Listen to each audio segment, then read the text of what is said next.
बिस्मिल्लाहिर्रहमानिर्रहीम। अस्सलाम वालेकुम रेस्टोरेंट। आज हम क्या है केमिस्ट्री का लेक्चर नंबर कौन सा पढ़ने जा रहे हैं। लेक्चर नंबर हमारे पास क्या है, पहला लेक्चर, दूसरा लेक्चर, तीसरा लेक्चर नंबर 4 पढ़ने जा रहे हैं। लेक्चर तो लेक्चर आपने याद रखना है, सभी लेक्चर मिस 2 की बजाय 3 लेके या 3 के बजाय हम 4 लिखे, तो लेक्चर को आप लोगों ने याद रखना है, सही है। तो लेक्चर नंबर 4 हम क्या पढ़ने जा रहे हैं, बोस आइंस्टाइन कंडेंसेट। हमने 4 स्टेट ऑफ मैटर पहले पढ़ ली। देखो मैटर का जो चैप्टर हम पढ़ रहे हैं ना, कि इसमें हमने पहला स्टेट पढ़ा, उसी तरह लिक्विड सॉलिड गैस, ये दो 3 कॉमन स्टेट है, और साथ में चौथा स्टेट क्या था, प्लाज्मा, उसको भी। अब पांचवा स्टेट है जो अभी भी रिसर्च के अंदर चल रहा है, जो अभी भी क्या है, रिसर्च के अंदर चल रहा है। अब देखो सिंपल, तो आपने बोस आइंस्टाइन कंडेंसेट जो 5th स्टेट ऑफ मैटर है, ये हमारे पास दरअसल में किस तरह बनता है। सबसे पहले आपने याद रखना है कि ये बनता किस तरह है। सिंपल, अगर हम गैस को क्या कर देंगे, गैस को कूल डाउन करेंगे, गैस का टेम्परेचर कम करेंगे, गैस को कूल डाउन करेंगे, तो वो क्या बन जाएगा, लिक्विड में। मतलब उसकी मॉलिक्यूल की एनर्जी कम हो जाएगी, वो लिक्विड, मतलब वो करीब करीब आ जाएंगे, वो क्या बन जाएंगे, लिक्विड में। अगर हम लिक्विड की और एनर्जी कम कर देंगे, मतलब लिक्विड को और ठंडा करेंगे, लिक्विड का टेम्परेचर को क्या करेंगे, और कम करेंगे, तो लिक्विड का जो मॉलिक्यूल है वो और करीब करीब आ जाएंगे, उससे क्या बन जाएगा, सॉलिड। अगर हम सॉलिड को एक्सट्रीमली कोल्ड करेंगे, क्या करें, एक्सट्रीमली, बहुत ज्यादा कोल्ड करें, मतलब अप टू 0 केल्विन, कितना, 0 केल्विन, कितना, 0 केल्विन तक, एब्सोल्यूट जीरो तक, क्या है, 0 केल्विन तक, एब्सोल्यूट जीरो तक, जो एक किस्म का हाइपोथेटिकल टेम्परेचर है, बहुत कम टेम्परेचर है।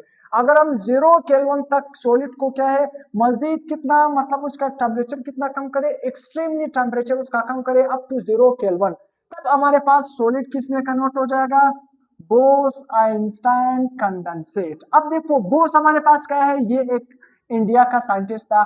आइंस्टाइन तो आपको पता है कहाँ का साइंटिस्ट है, तो बोस अलग सा साइंटिस्ट है, आइंस्टाइन अलग सा साइंटिस्ट है। कंडेंसेट का मतलब क्या है, कंडेंस करना, कंडेंस, कंडेंस, इसका मतलब क्या होता है, कंडेंस। जिस तरह मॉलिक्यूल बुखारा टिपों में जा रहे होते हैं, जब उसका टेम्परेचर कम कर देते हैं तो वापस लिक्विड में आ जाते हैं, तो इसको हम कहते हैं कंडेंसेशन या कंडेंसेट।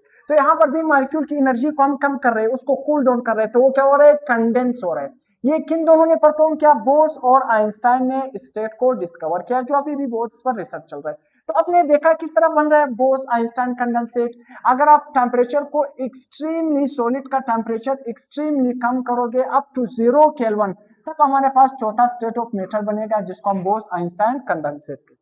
समझ आ गया। तो आप देखना है फॉर्मेशन किस तरह है, आपको समझ आ गया। एब्सोल्यूट जीरो, एब्सोल्यूट जीरो का मतलब क्या है, 0 केल्विन, क्या है, जीरो। अगर आप इस 0 केल्विन को सेंटीग्रेड में चेंज करोगे तो ये क्या है, -273.15 सेंटीग्रेड, इतना कम। अगर आप इसको फारेनहाइट में चेंज करोगे तो -459 पॉइंट समथिंग, 0.15 है, 0.15 फारेनहाइट, तो इतना कम। देखो पॉइंट को मैं छोड़ रहा हूँ, यहाँ पर डायरेक्ट लिख रहा हूँ, तो देखो -459 पॉइंट समथिंग फारेनहाइट। अगर आप फारेनहाइट में देखोगे इतना कम है, सेंटीग्रेड में देखोगे -273.15, अगर केल्विन में देखोगे तो ये सारे एक जैसे, सिर्फ हमारे पास क्या है, स्केल को हमने क्या किया, चेंज किया है।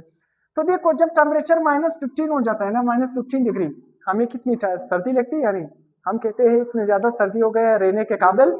हाँ, जीरो में हम लोग को इतनी सर्दी लगती है, -10-15 तक जो चला जाए, हम कहते हैं इतनी ज्यादा सर्दी। अगर -273.15 सेंटीग्रेड, कितना कम टेम्परेचर है, ये क्या है, एक किस्म का, ये जो तीनों वैल्यू है ये क्या है, सिर्फ हमारे पास स्केल चेंज है, बाकी क्या है, एक ही वैल्यू, 0 केल्विन सेंटीग्रेड में ये और फारेनहाइट में। तो ये किस्म का हाइपोथेटिकल टेम्परेचर है, क्या है, ख्यालियाती टेम्परेचर है, जिसको हम सिर्फ तस्वुर कर सकते हैं, ये इतना कम टेम्परेचर। समझ आ गया।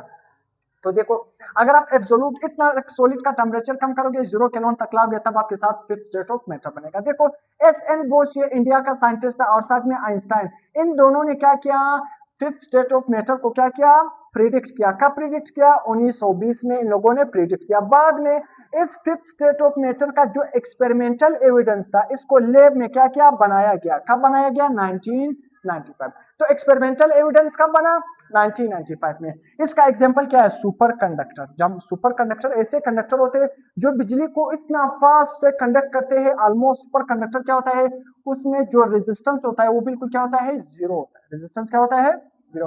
देखो जीरो होता है, मतलब उसमें कोई भी करंट के फ्लो में कोई भी रुकावट नहीं होता है, इतना फास्ट उसमें फ्लो करता है। तो ये सुपर कंडक्टर हमारे पास क्या है, फिफ्थ स्टेट ऑफ नेचर का एग्जांपल है। देखो जब हम टेम्परेचर को -273.15 डिग्री या -459 फ़ारेनहाइट या 0 डिग्री या 0 केल्विन इतना कम करेंगे तो देखो ये गैस के मॉलिक्यूल है, कितनी दूर दूर है, तो ये गैस मॉलिक्यूल की एनर्जी कम हो जाएगी, ये एक दूसरे के साथ करीब आ जाएंगे, कंडेंस हो जाएंगे। क्या हो जाएंगे, कंडेंस हो जाएंगे। तो ये हमारे पास कौन सा स्टेट बनेगा, बोस आइंस्टाइन कंडेंसेट, ये स्टेट बन जाएगा। ये हमारे पास क्या है, फिफ्थ स्टेट ऑफ मैटर है। अब आते हैं लिक्विड क्रिस्टल। देखो लिक्विड हमारे पास तो हमें पता है लिक्विड, क्रिस्टल का मतलब क्या होता है, सॉलिड। क्रिस्टल क्या होते हैं, सॉलिड होते हैं। जिस तरह क्रिस्टल, जिस थ्री डायमेंशनल स्टेट ऑफ, जिस तरह हमारे पास नमक है वो क्रिस्टल फॉर्म में पाया जाता है। क्रिस्टल का वैसे लफ्जी मतलब होता है थ्री डायमेंशनल। क्या होता है, थ्री डायमेंशनल। तो लिक्विड क्रिस्टल मतलब लिक्विड भी सॉलिड भी। क्रिस्टल किस फॉर्म में होता है, सॉलिड की फॉर्म में होता है। लिक्विड तो आपको पता है लिक्विड फॉर्म में। तो अब लिक्विड क्रिस्टल हमारे पास क्या है, एक ऐसा स्टेट ऑफ मैटर है जो हमारे पास क्या है, एक किस्म का टर्बिड है या मिल्की लिक्विड होता है। तो लिक्विड क्रिस्टल हमारे पास क्या है, ये एक किस्म का टर्बिड मिल्की। देखो दूध को जब आप थोड़ा सा दूध को पानी में डालते हो वो क्या है, टर्बिड इस तरह खराब सोल्यूशन बन जाता है, यानी एक किस्म का टर्बिड बन जाता है। किस तरह बन जाता है, टर्बिड एक किस्म का क्या है, धुंधला बन जाता है। तो लिक्विड क्रिस्टल क्या है, एक टर्बिड या मिल्की लिक्विड है जो हमारे पास क्या है, हैविंग द प्रॉपर्टीज, जिसके साथ प्रॉपर्टीज लिक्विड का भी है और साथ में क्रिस्टल का भी है। क्रिस्टल क्या है, मतलब सॉलिड का। आसान अल्फाज में लिक्विड क्रिस्टल क्या है, एक ऐसा स्टेट है जिसमें क्या है, हमारे पास लिक्विड की प्रॉपर्टी भी पाई जाती है और सॉलिड की प्रॉपर्टी भी पाई जाती है। तो लिक्विड क्रिस्टल ऐसा स्टेट है जिसमें लिक्विड की प्रॉपर्टी भी पाई जाती है, सॉलिड की प्रॉपर्टी भी पाई जाती है। इसको हम कहते हैं लिक्विड क्रिस्टल। समझ आ गया, जिसमें दोनों की प्रॉपर्टी। देखो आप हम एक आसान अल्फाज में समझते हैं। हमारे पास एक क्या है, लिक्विड, सॉरी हमारे पास एक क्रिस्टल है। क्रिस्टल हमारे पास क्या है, एक सॉलिड है। जब हम क्रिस्टल को मेल्टिंग टेम्परेचर देते हैं, मेल्टिंग टेम्परेचर, एमपी का मतलब क्या है, मेल्टिंग टेम्परेचर। जब ये मेल्ट करेगा, जब क्रिस्टल को हम मेल्टिंग टेम्परेचर देंगे, जब ये मेल्ट करेगा तो इसे क्या बन जाएगा, लिक्विड क्रिस्टल। अब लिक्विड क्रिस्टल ऐसा कंडीशन है जिसको ना आप 100% लिक्विड कह सकते हो, ना आप इसको मतलब ना 100% इसको सॉलिड कह सकते हो, ना 100% आप इसको लिक्विड। मतलब ये क्या है, ऐसा कंडीशन है जिसमें लिक्विड की प्रॉपर्टी भी पाई जाती है, सॉलिड की प्रॉपर्टी भी पाई जाती है। एक किस्म का टर्बिड और मिल्की लिक्विड होता है। तो अगर आप क्या करोगे, लिक्विड क्रिस्टल को मजीद टेम्परेचर दोगे, क्या मजीद टेम्परेचर दोगे, तो ये लिक्विड क्रिस्टल क्या बन जाएगा, प्योर लिक्विड में कन्वर्ट हो जाएगा। क्या हो जाएगा, प्योर लिक्विड। ऐसा टेम्परेचर जिसमें लिक्विड क्रिस्टल प्योर लिक्विड में कन्वर्ट हो जाए, उस टेम्परेचर को हम नाम देते हैं क्लियरिंग टेम्परेचर। क्या, क्लियरिंग टेम्परेचर। क्लियरिंग का मतलब क्या है, जिसमें लिक्विड क्रिस्टल बिल्कुल क्लियर हो जाता है, प्योर लिक्विड में कन्वर्ट हो जाता है। देखो आपको नजर भी आ रहा है, देखो लिक्विड क्रिस्टल दरमियानी हालत है, देखो सॉलिड और लिक्विड के दरमियान पाया जाता है। मतलब इसमें लिक्विड की भी प्रॉपर्टी है, इसमें सॉलिड की भी प्रॉपर्टी है। समझ आ गया। अब देखो आसान पास में इसको हम कहाँ पर इस्तेमाल करते हैं, घरों में टीवी पड़े, बड़े बड़े टीवी, एलसीडी स्क्रीन, मोबाइल सबके पास है, सही है या नहीं, तो नहीं है, चलो जिसके पास नहीं है टीवी तो है, टीवी पड़े हुए यहाँ। अब देखो सही है, जिसके पास मोबाइल नहीं, अच्छा नहीं है। देखो लिक्विड क्रिस्टल, देखो हमारे पास क्या है, लिक्विड जो हमारे पास एलसीडीज है, देखो बड़े बड़े एलसीडीज। इस एलसीडीज का मतलब क्या होता है, liquid crystal display. Liquid crystal display होता है, इसका लिक्विड क्रिस्टल डिस्प्ले होता है। तो ये जो एलसीडी, ये किस चीज से बने होते हैं, लिक्विड क्रिस्टल से बने होते हैं। किस चीज से बने होते हैं, लिक्विड क्रिस्टल। जो रेस्ट वॉचेस होते हैं, किसके हाथ में घड़ी है, डिजिटल वॉच। हमारे पास क्या है, डिजिटल। जो डिजिटल वॉच होते हैं, घड़ियां होती है, उसमें भी क्या इस्तेमाल होता है, लिक्विड क्रिस्टल इस्तेमाल होता है। तो जिस तरह फ्लैट पैनल टेलीविजन का होता है, उसमें भी क्या इस्तेमाल होता है, लिक्विड क्रिस्टल। लैपटॉप के स्क्रीन में भी क्या इस्तेमाल होता है, लिक्विड क्रिस्टल इस्तेमाल होता है। क्लॉक्स वगैरह में भी क्या इस्तेमाल होता है, लिक्विड क्रिस्टल। थर्मोमीटर बॉडी की टेम्परेचर को चेक करने के लिए, उसमें भी क्या इस्तेमाल होता है, लिक्विड क्रिस्टल। सेल फोन में भी क्या इस्तेमाल होता है, लिक्विड क्रिस्टल। पीएच मीटर में भी क्या होता है, इस्तेमाल होता है लिक्विड क्रिस्टल। तो लेक्चर एंड हो गया। चिल्ड्रन, अल्लाह।